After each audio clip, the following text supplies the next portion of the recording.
Hello everyone, good morning to all of you and welcome to my YouTube channel Cine TV Odisha।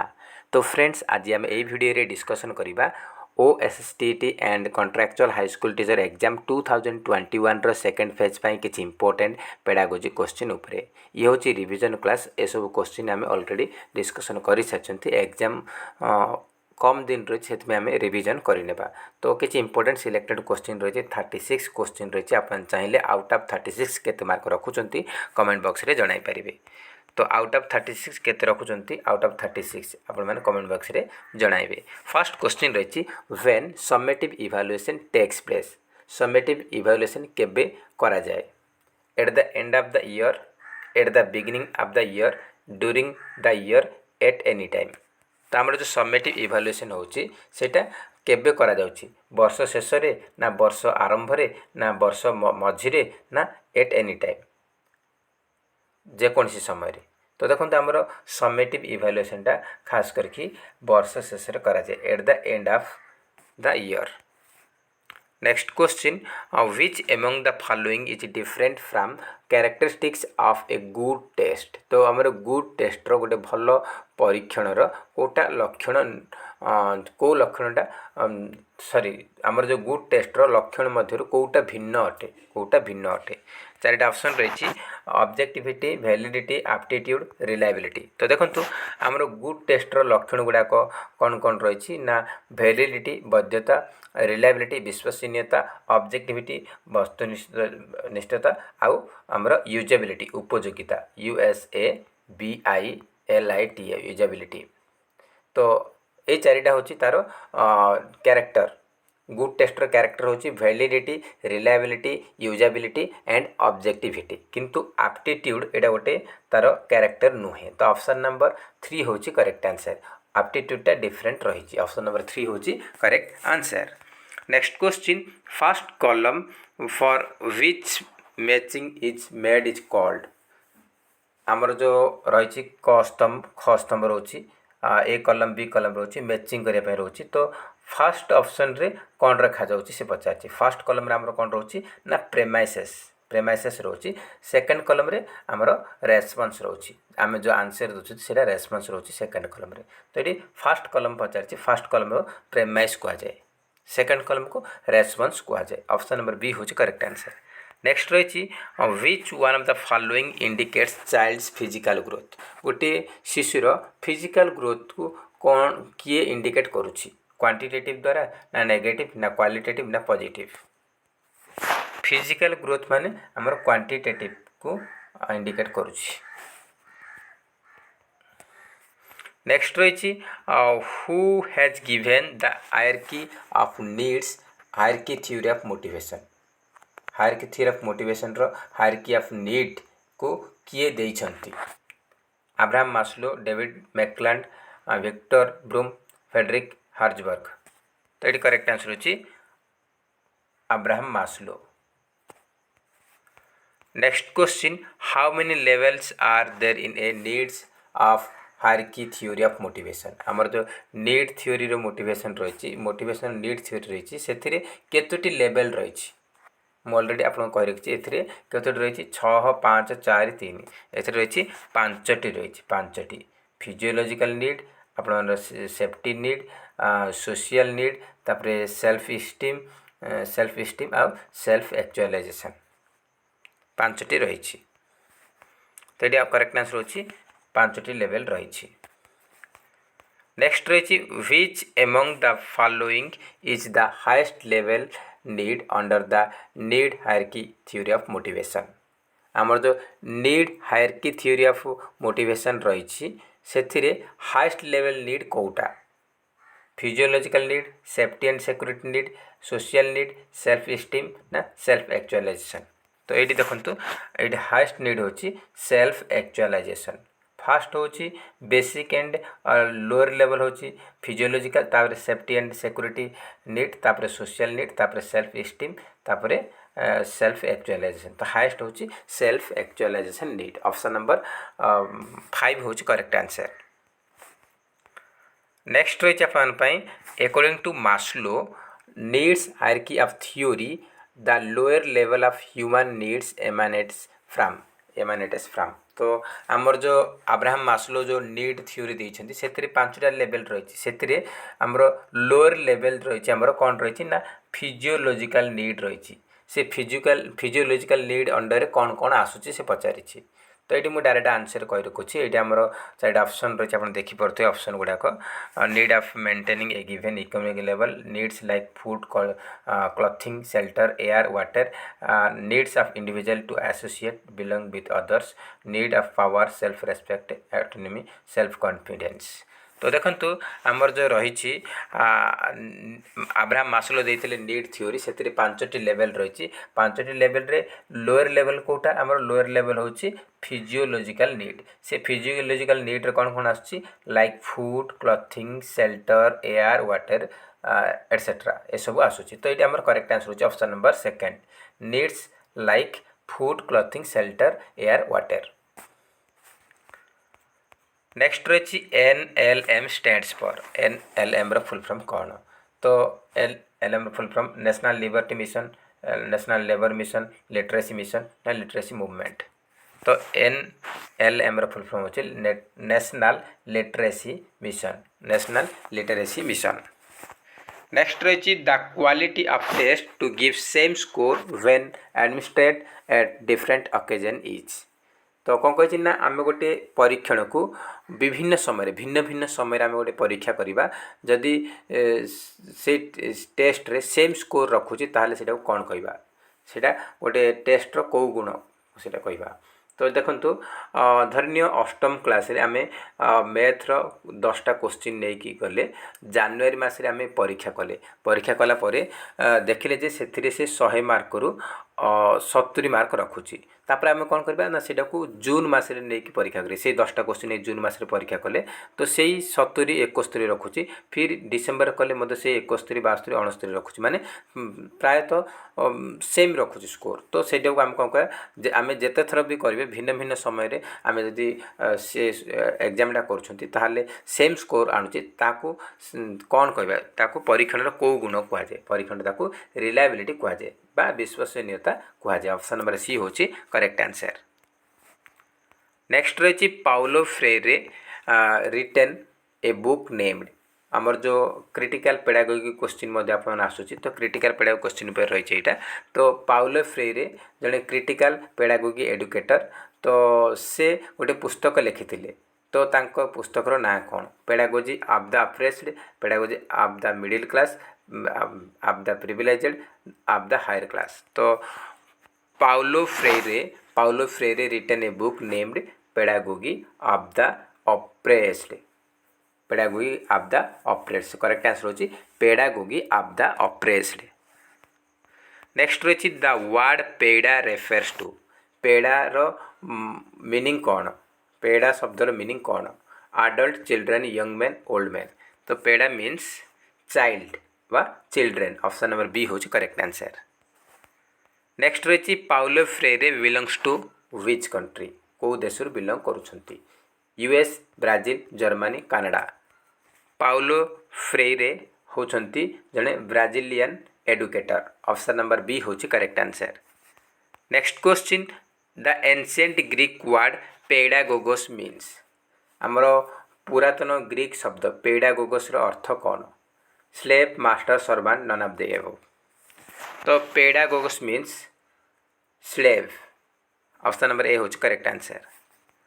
Next question the word pedagogy has been derived from pedagogy शब्दटा को तरु आसी को भाषा को word रो आसी से पचारुछि लैटिन ग्रीक फ्रेंच जर्मन। तो यहाँ ग्रीक वर्ड रो आसी पेडागोगीटा ऑप्शन नंबर बी होची करेक्ट आंसर करेक्ट होची ऑप्शन नंबर बी।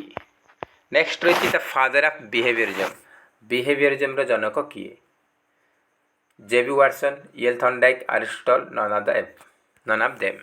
तो बिहेवियरिज्म रो जनक होचंती J B Watson. Who is considered as the father of social constructivism social constructivism रो जनक किए Vygotsky Piaget Bruner none of them. तो सोशल कंस्ट्रक्टिविज्म रो जनक होचंती वाइगोट्स्की लेव वाइगोट्स्की। नेक्स्ट रही which one is the extrinsic motivation कोटा गोटे एक्सट्रिंसिक मोटिवेशन बाह्य अभिप्रेरणा अटे तो पनिशमेंट रही सेल्फ साटिस्फैक्शन रही इंटरेस्ट रही सेल्फ एस्टीम रही तो देखो सेल्फ साटिस्फैक्शन रही सेल्फ साटिस्फैक्शन सेल्फ एस्टीम आ इंटरेस्ट ए तीन टा देखो आमर कौन इंट्रिंसिक मोटिवेशन अंत अभिप्रेरणा पनिशमेंट हूँ एक्सट्रिंसिक मोटिवेशन एक्सट्रिंसिक मोटिवेशन होची पनिशमेंट ऑप्शन नंबर एटा होची हमर ऑप्शन नंबर ए होची करेक्ट आंसर पनिशमेंट होची बाह्य अभिप्रेरणा नेक्स्ट रही what does UGC stands for UGC रो फुल फॉर्म कौन ए क्वेश्चन प्रीवियस ईयर एग्जाम रे आसीथिला तो यूजीसी रो full form university grants commission university governments commission university grants universal grants commission university governing council तो यूजीसी रो फुल फॉर्म होची university grants commission option number A होची correct answer next question test that major learning outcome of students is पिला मानकर बा छात्र मानकर शिक्षण फलाफल को मेजर करने पाई जो टेस्ट करा जाउची ताको कोन कहा जाए aptitude test criterion reference test norm reference test achievement test तो आमर स्टूडेंट मानकर लर्निंग आउटकम को मेजर करने जो टेस्ट करा जाउची सेटा कहा जाए अचीवमेंट टेस्ट नेक्स्ट रही what is not there in a blueprint रे कोटा न थाए तो देखंतु रही relative weightage to the content difficulty level type of question instructional object कोटा को गुरुत्व दिया जाई न थाए तो आमर ब्लूप्रिंट प्रस्तुत समय आमर कंटेंट उपरे वेटेज दिया जाए आउ क्वेश्चन रो टाइप को क्वेश्चन आमर शॉर्ट क्वेश्चन केते रहइबो मल्टीपल चॉइस क्वेश्चन केते रहइबो लॉन्ग क्वेश्चन केते रहइबो तापरे क्वेश्चन टाइप उपरे आमर वेटेज दिया जाए एटा ठीक अछि आउ relative weightage to instructional objective आमर इंस्ट्रक्शनल ऑब्जेक्टिव उपरे मध्य गुरुत्व दिया जाए ए तीन टा जगह गुरुत्व दिया जाए किंतु आमर डिफिकल्ट लेवल ऑफ क्वेश्चन रो लेवल डिफिकल्ट करबा तापरे गुरुत्व दिया जाए नहीं ब्लूप्रिंट ऑप्शन नंबर बी होच correct answer next question Alfred Binet belongs to which country ए क्वेश्चन आप प्रीवियस ईयर OSST एग्जाम आप मनकर आसीथिला तो आल्फ्रेड विनेट केउ देश रु बिलोंग करछंती फ्रांस रशिया अमेरिका जर्मन तो Alfred Binet belongs to France next question the possibility of biasness of the teacher is most in आमर कौन कही ना गोटे टीचर कौथिरे अधिक पक्षपातिता करें कौ प्रकार क्वेश्चन रे अधिक पक्षपातिता करें objective type answer essay type answer short answer type answer fill in the blanks type answer तो अधिक बायसनेस बा पक्षपातिता करें एस टाइप आंसर कहीं लॉन्ग क्वेश्चन रे कौ टीचर निज निजर मेंटालिटी उपर डिपेंड करे किए 10 मार्क रु 8 दे पारे किए 10 रु 7 दे पारे माने एटा ऊपर डिपेंड कर अधिक पक्षपातिता होची हमर एस टाइप आंसर रे ऑप्शन नंबर बी होची करेक्ट आंसर नेक्स्ट क्वेश्चन रही what language should be the teacher what language should the teacher use while teaching scheduled tribe students so as to meet their language problems तो कौन कही ना जिते बड़े आम गोटे शेड्यूल ट्राइब एसटी पिला पाठ पढ़ाइबा तो सेते बेले तार लैंग्वेज जो प्रॉब्लम रोचे भाषार प्रॉब्लम रोचे सेटा को आम सुधारिबा आम कौ भलिया टीचिंग देवा दरकार कौ भाषा रे टीचिंग देवा दरकार तो देखो पुपिल्स स्पोकन लैंग्वेज माने से जो भाषा कहूँ तांकरी भाषा रे ना स्टैंडर्ड लैंग्वेज ना बुक लैंग्वेज ना both book and spoken language तो देखो आम जो एसटी पिला को पाठ पढ़ाइबा तो ताकू तार निज भाषा तार जो निज भाषा तार लैंग्वेज जो रूरल लैंग्वेज रे पढ़ाइबा ता सहित बुक भाषा पढ़ाइबा जहाँद्वारा से पिलाटा तार जो प्रॉब्लम रोची जो लैंग्वेज प्रॉब्लम रोची सेटा को सॉल्व करि परिबो तो एटी करेक्ट आंसर होची both book and spoken language a book language and spoken language रे पढ़ेले तार जो लैंग्वेज प्रॉब्लमटा दूर हबो नेक्स्ट रही learning disability in motor skill is called आमर मोटर स्किल जदि लर्निंग डिसेबिलिटी मोटर स्किल आमर जदि प्रोब्लेम रोचे तार से कौन कहुए डिस्प्राक्सिया डिस्कालकुलिया डिस्लेक्सिया डिस्फासिया तो ये करेक्ट आंसर होची डिस्प्राक्सिया डिस्प्राक्सिया कहुए मोटर स्किल माने आमर जो हाथ गोड़र टिके प्रोब्लेम रोचे से कहुए मोटर स्किल कहुए नेक्स्ट रही ZPD सिग्निफाइज तो आमर ZPD रो फुल फॉर्म कौन से पचारि ZPD रो फुल फॉर्म पचारि zone of proximal development personal development positive development zone of progressive development तो ZPD रो फुल फॉर्म होची zone of proximal development next question right to education came into effect on आमर जो right to education आसी केबेठू effect करिछि तो 1 April 2010 अप्रैल 10 2010 अप्रैल 1 2001 मे 1 2001 तो आमर right to education केबेठू इफेक्ट होइछि 1 अप्रैल 2010 ऑप्शन नंबर ए होछि correct answer next question children with dyslexia can be identified तो गोटे पिला को डिस्लेक्सिया होइछि आमे केमिति जानिबा गोटे पिला को डिस्लेक्सिया होइछि बेले आमे केमिति जानिबा तो देखंतु एठी चारिटा रहिछि analysing their reading and writing skill assessing their ability to solve complex higher order problems finding out their social and cultural context ए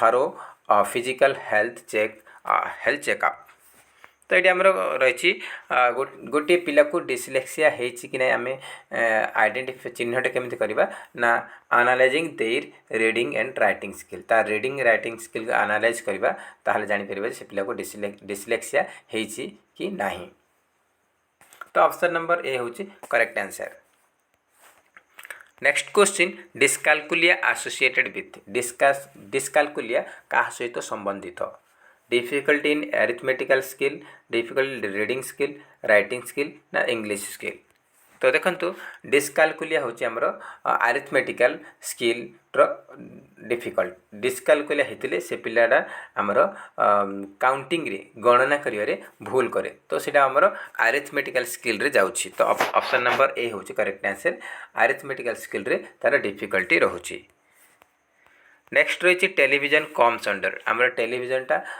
कौ टाइप रो उपकरण से पचारछि ऑडियो ना विजुअल ना audio visual none of this तो टेलीविजनटा आमर ऑडियो विजुअल एट कहीं टेलीविजन आम जो टीवी रे देखि पारू एंड सुनी पारू तो audio visual correct answer next question example of physiological motive is ये क्वेश्चन मुझे ऑलरेडी आपको कही तो फूड रही बुक रही वेल्थ रही ड्रेस रही तो फिजियोलॉजिकल नीड हूँ आमर basic need and primary need exam रे आसीपारे फिजियोलॉजिकल नीड हूँ सबुठार लोअर नीड कहवा कहीपर कि फास्ट नीड कहीपर कि बेसिक नीड कहीपर एवं प्राइमरी नीड कहीपर तो फिजियोलॉजिकल नीड रे कौन आसूची से पचार फिजियोलॉजिकल नीड रे मुझे फूड अच्छी आपण मानकर क्लथिंग अच्छी शेल्टर अच्छी एयर अच्छी वाटर अच्छी ये सब गुड़ाक अच्छी एयर वाटर क्लथिंग शेल्टर फूड तो ये फूड रही फूड आम टिक करवा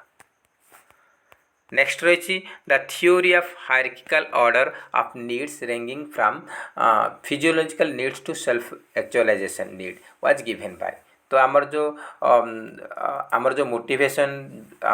मोटिवेशन रो हायरार्किकल नीड रही से क्रमान्वय आमर फिजियोलॉजिकल नीड रू नहीं सेल्फ एक्चुअलाइजेशन नीड पर्यंत किए देइछंती तो यहाँ मुझे ऑलरेडी पूर्व बहुत थर कही वीडियो रे बहुत बार आपको कही तो यहाँ हूँ आब्राहम मास्लो यहाँ देइछंती आमर physiological need safety and security need social need self esteem and self actualization पांचटा नीड रही नेक्स्ट रही the author of the book frames of mind published in 1983 is तो कौन कही ना 1983 मसीह आमर गोटे book frames of mind publish होता तार रचयिता किए गिलफोर्ड वर्नन गार्डनर टॉरेंस तो करेक्ट आंसर होची हावर्ड गार्डनर होची तार लेखक नेक्स्ट रही a disorder related to language comprehension is a disorder related to language comprehension is आमर भाषा बुझीबारे जो डिसऑर्डर रही सेटा को सेटा क्या सहित संपर्कित अप्राक्सिया डिसलेक्सिया एस्पिस्किया ना आफासिया। तो देखो आमर लैंग्वेज कम्प्रेहेंशन रे जो आमर डिसऑर्डर रोचे सेटा कहुए कौन कहुए ना आफासिया कहुए कम्युनिकेट रे प्रोब्लेम रहे। आ डिसलेक्सिया आमर रीडिंग डिसऑर्डर पठन विकार अप्राक्सिया मोटर स्किल रे आमर जो प्रोब्लेम रोचे मनकर देखो आम सु पिंधुंट सुरे आम लेसटा भलसे आम बांधि पारन आम हाथ थरुची आम बांधि पारन से हूँ अप्रेक्सिया से कहुए अप्रेक्सिया माने आमर हाथ गोड़ आमर जो मोटर स्किल माने आमर जो हाथ गोड़ कहुनी एगुड़ाक आमर ठीक से काम करूनी से कहुए अप्रेक्सिया आमर मोटर स्किल रिलेटेड। आ डिसलेक्सिया रीडिंग डिसऑर्डर पठन विकार आउ एस्पिस्किया एटा आमर स्पीच रे प्रोब्लेम रोची साउंड रे प्रोब्लेम रोची। तो ये आमर लैंग्वेज डिसऑर्डर लैंग्वेज कम्प्रेहेंशन रे डिसऑर्डर रही तो आफासिया बा आफाजिया आम कहीपर। तो आफाजिया रे आसब करेक्ट आंसर होची ऑप्शन नंबर 4 आफाजिया बा आफासिया। नेक्स्ट क्वेश्चन रही a centrally sponsored scheme on school education is आमर स्कूल एजुकेशन रे सेंट्रल द्वारा को स्कीम को स्पॉन्सर करा जायछि model degree college academic staff college mid day meal scheme ना हैप्पीनेस करिकुलम। तो देखो आमर जो पूरा सेंट्रल रे आमर स्कूल एजुकेशन रे मिड डे मील स्कीमटा गोटे सेंट्रल लेवल रे आमर स्पॉन्सर करा जायछि। तो ऑप्शन नंबर सी होची करेक्ट आंसर मध्याह्न भोजन आमर जो रही से स्कीमटा। नेक्स्ट रही national advisory committee 1992 was setup under the chairmanship of आमर 1992 मसीह नेशनल एडवाइजरी कमिटी NSC गठन करा जायथिला। तो तार चेयरमैन किए थिले राजनाथ सिंह अरुण जेटली DS कोठारी प्रोफेसर यशपाल। तो करेक्ट आंसर होची प्रोफेसर यशपाल। तो फ्रेंड्स ये आज टोटल 37 क्वेश्चन। तो आपण मैंने आउट ऑफ 36 केते मार्क रखिछन्ती कमेंट बॉक्स रे निहाती भाबे जणाइबे। जदि वीडियो भल लागुते ताहले निहाती गोटे लाइक करिवे एवं अधिक अधिक मात्रा रे कृपया सांग साथी मानकू शेयर करिवे। तो फ्रेंड्स जय हिंद जय जगन्नाथ।